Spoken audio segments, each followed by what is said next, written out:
In the days before our trip to northern Spain to walk the path of St. James the Apostle, the word pilgrimage had begun to take on a very different meaning.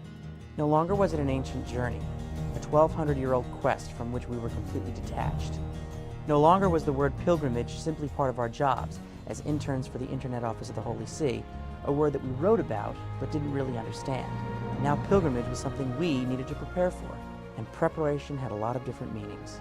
We had to prepare to leave everything behind us for a little while. Our lives, our problems, our relationships, and put our trust in God. We thought we knew what pilgrimage really was, but we had no idea.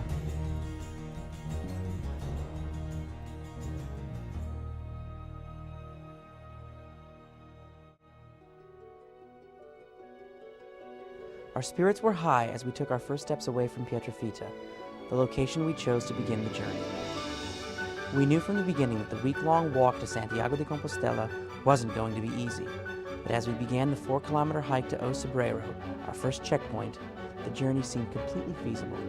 We were feeling good, almost unstoppable, despite the cold rain and gray skies.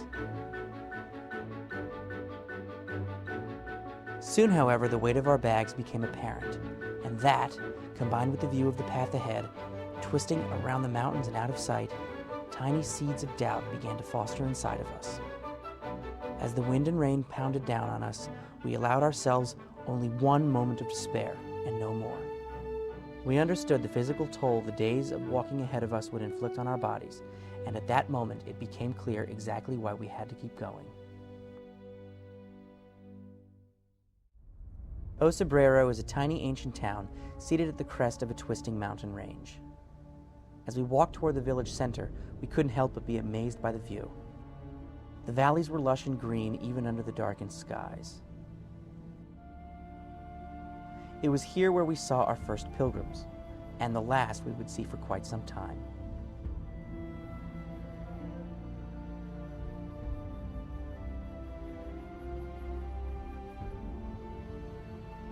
We explored the town for a while before we made our way into the church, Santa Maria Real, believed by the locals to be the resting place of the Holy Grail.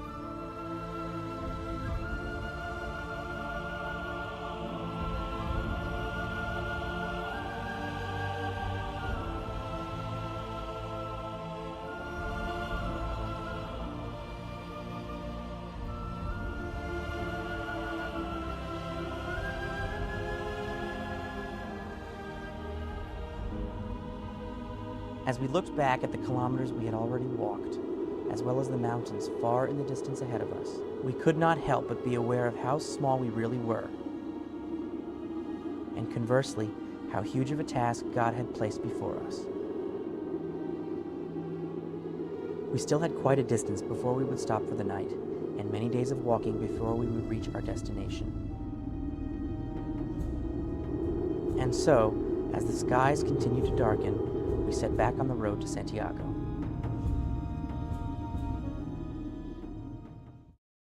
For us, the journey so far had been one of solitude.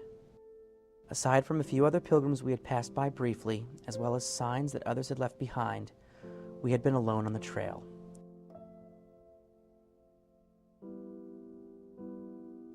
We had been told that there would be scores of other pilgrims to meet and to interact with, but this late in the year there simply weren't that many people out on the trail.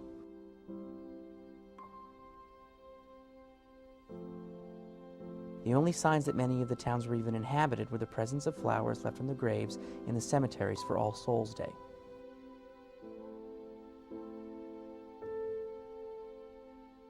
The locals there seemed completely unfazed by the pilgrims who wandered through their villages on a daily basis, and some even made their living off the occasional pilgrim's donation. Some were happy to see us and wished us a buen camino, translated to enjoy the path, as we passed by them, while others didn't even notice we were there.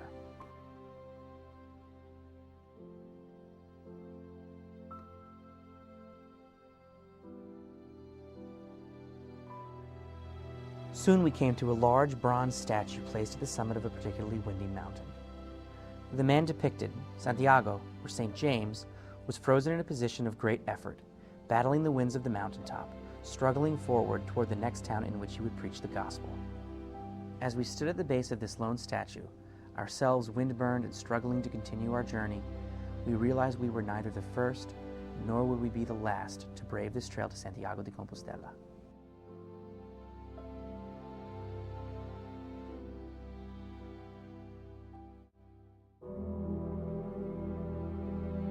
The autumn sun began setting quickly, and our minutes of daylight were numbered. Despite having walked over 25 kilometers, we were nowhere near our destination for the night.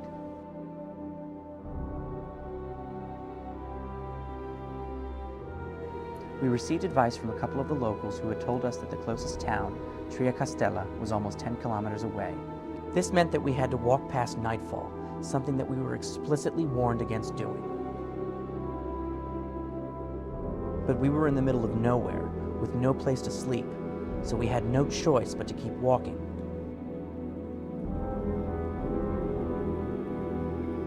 A few minutes later, night fell.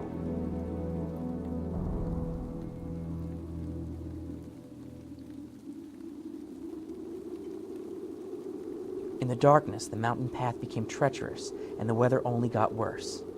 After a while, we began using our iPod and cell phone to light the way. We walked on for what seemed like hours and hours. Suddenly, we found ourselves on a road leading into a small town.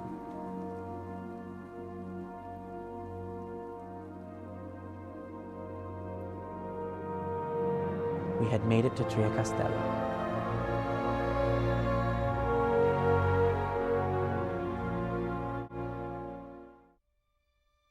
Morning came to Castella, bringing with it gray skies and sore muscles.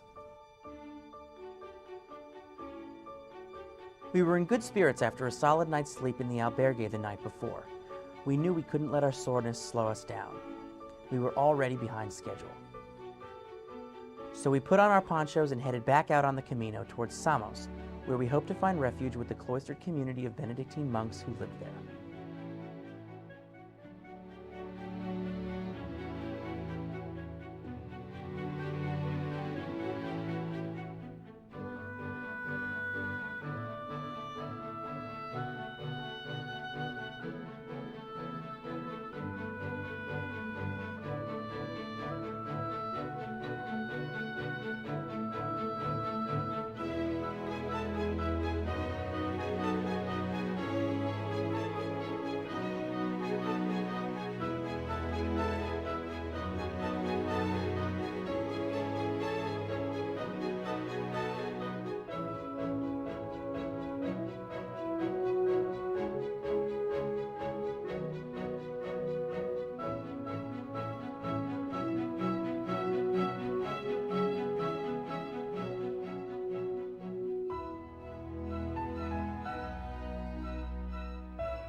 Finally, after hours of hiking, we came to a hilltop overlooking a small town. From there, we looked down on our destination, the Benedictine monastery of Samos.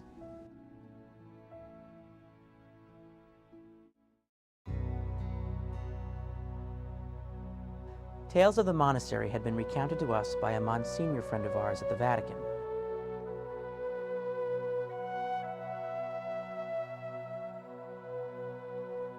We needed a place to sleep, and the monks were kind enough to give us room and board there that night.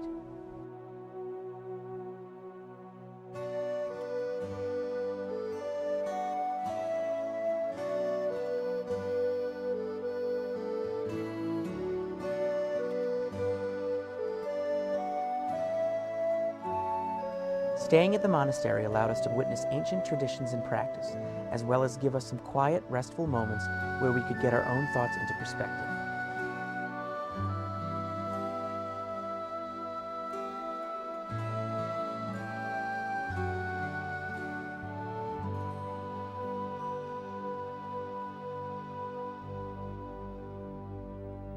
Since we would be staying with them, we had to observe their rules, namely, obedience to a very rigid and unchanging schedule of prayer, meals, and quiet time. Bed came early tonight, because that was what we were told. and so long as we were living in that monastery, we had to obey the rule of St. Benedict. But we had no complaints. It had been a long day.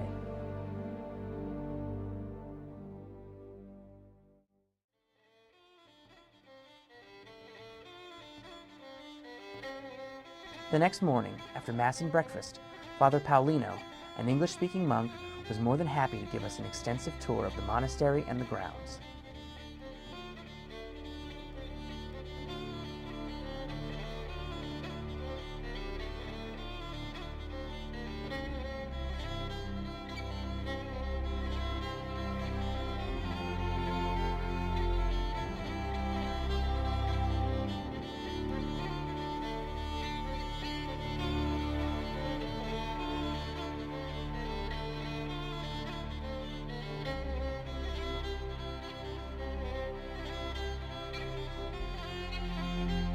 With him, we were able to see all of the monastery: the reliquary, the library, the massive ornate church, and the cloisters, the walls of which were covered with beautiful murals depicting the life of St. Benedict.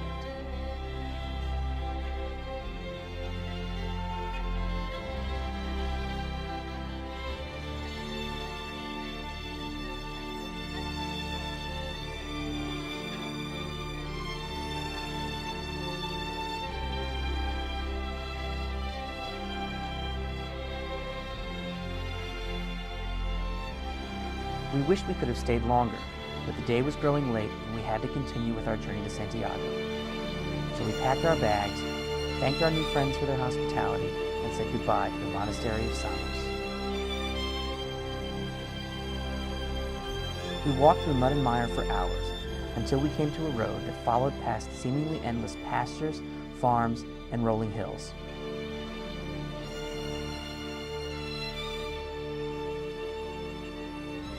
The town in which we stayed that evening was called Saria. It was, rather, a small city, the first sign of real civilization that we had encountered since we had set out on the Camino 3 days earlier. Tomorrow we would have to take a bus to make up for some lost time, but neither of us had regretted the time we had spent at the monastery or the wilderness of northern Spain.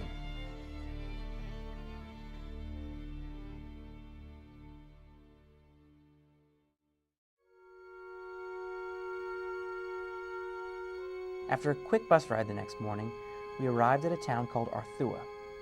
We wasted no time and began walking immediately.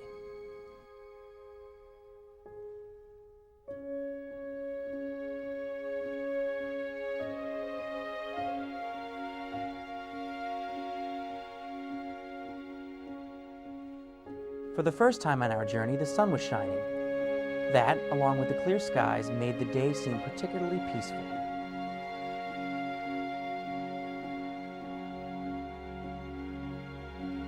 On several occasions, we came across small stone memorials dedicated to those who had passed away while walking the Camino. Rocks, flowers, and prayer cards had been left at the sites as tokens of respect and fellowship from one pilgrim to another.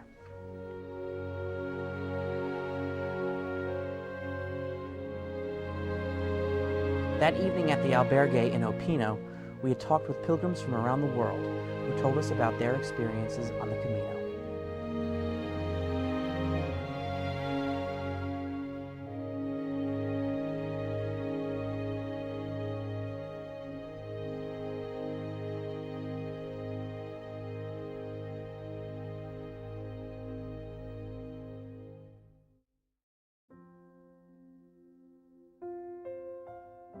Early the next morning, we left the albergue with Cleet and Zach and walked through the misty meadows.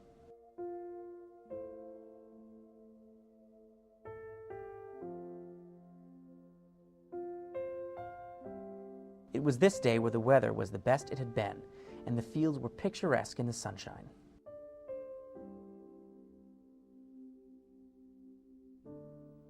With the exception of Father Paulino at the monastery in Samos, Cleet and Zach were the first people we had interacted with in depth since the start of our pilgrimage.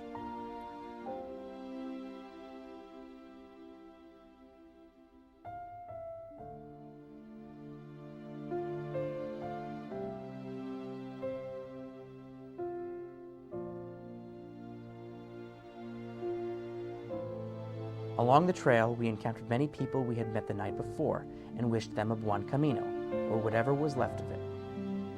Santiago de Compostela was only a few kilometers away. In the early afternoon, we noticed the numbers on the distance markers were getting smaller and smaller, and we could tell our arrival was imminent to the city of St. James.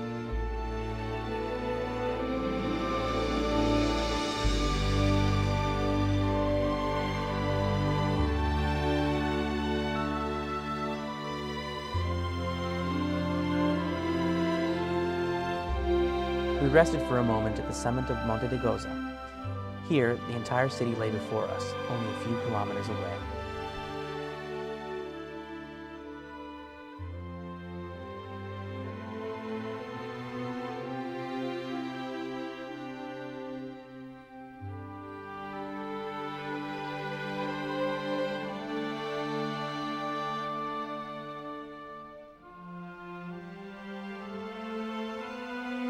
And then, suddenly, we found ourselves crossing a bridge into the city.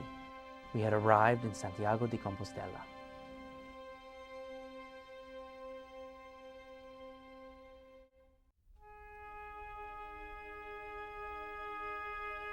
Santiago is a beautiful medieval city teeming with pilgrims.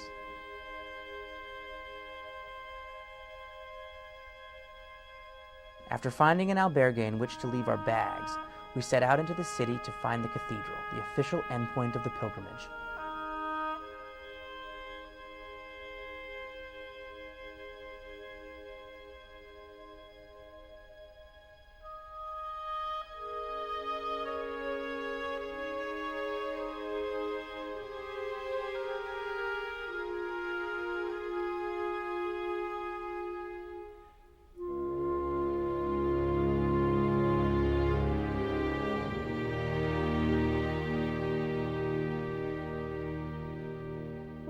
Finally, we arrived at the plaza in front of the Basilica of St. James. It was amazing to finally stand in front of a place that for weeks we had only heard about and seen in pictures. The inside was beautiful. People from all over the world had come to experience its magnificence and visit the resting place of St. James the Greater, an apostle of Jesus Christ.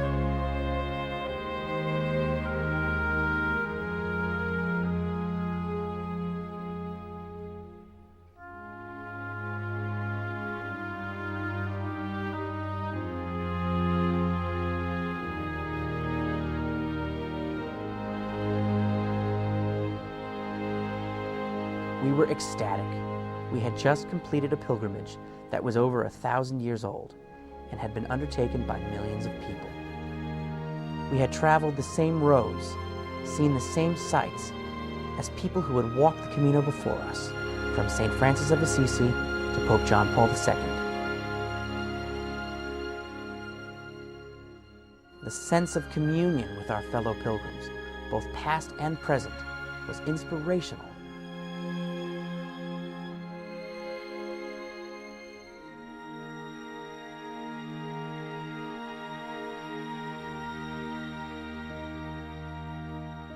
Before we had set out on the Camino, we had no idea what pilgrimage really was, but as the days progressed, we began to understand. Pilgrimage was about taking part in something that was larger than yourself. It was about friendship, history, tradition, trials and triumphs.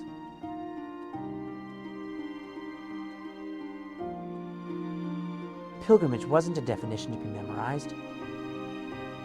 It was an experience to be lived, a journey to be taken. We knew this now.